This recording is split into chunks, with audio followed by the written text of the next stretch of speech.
રાજકોટ માટે જ નહીં પણ સમગ્ર ગુજરાત માટે કલંક સમાન કહી શકાય તેવી એક ઘટના સામે આવી છે। મહાત્મા ગાંધીજીએ જ્યાં અભ્યાસ કર્યો હતો તે ઐતિહાસિક રાષ્ટ્રીય શાળાના પવિત્ર સંકુલમાં બે સગીરો સાથે સૃષ્ટિ વિરુદ્ધનું કૃત્ય આચરવામાં આવ્યું। રાષ્ટ્રીય શાળાના કેમ્પસમાં આવેલા પાણીના પ્લાન્ટમાં મજૂરી કરતા બે સગીરોને ડરાવી ધમકાવીને છેલ્લા 1 વર્ષથી તેમનું શોષણ કરવામાં આવતું હતું। આ પાપની લીલાનો વિડીયો સોશિયલ મીડિયા પર વાયરલ થતાં જ શહેરમાં ચકચાર મચી ગઈ છે।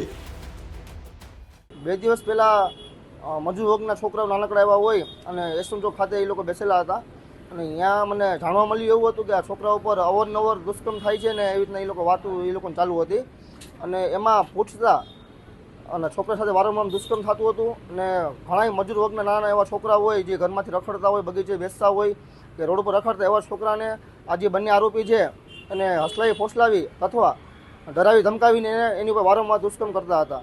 આમાં તંત્ર એની ઉપર ધ્યાન દે, કારણ કે ઘણીવાર આવું અવારનવાર ચાલુ રહેતું હોય છે। જે નાના બાળકો જે રખડતા હોય છે અને આવા જે હવસખોરો છે એનો શિકાર બનાવે છે અને આની ઉપર કડકમાં કડક એની સજા થાય, એની ઉપર કડક પગલાં લેવાય અને આવા હવસખોરો ઉપર એની ઉપર કડકમાં કડક પગલાં લેવાની એ અમારે સરકારને અપેક્ષા છે।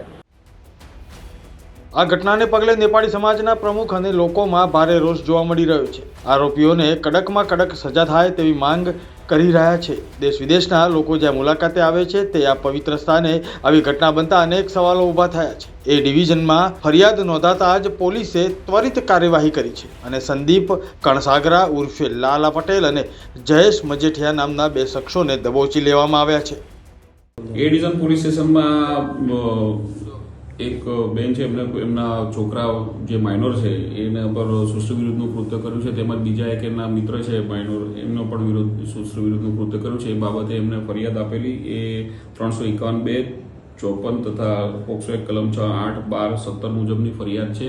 જે ફરિયાદ એ ડિવિઝન પોલીસ સ્ટેશનમાં દાખલ કરવામાં આવેલ છે અને હાલ તપાસ ચાલુ છે। ઉપરોક્ત બનાવ છે એમાં છેલ્લા 3-4 મહિનાથી આ ભોગ બનનારે નું શોષણ કરવામાં આવતું હતું અને આ બાબતે તપાસ ચાલુ છે।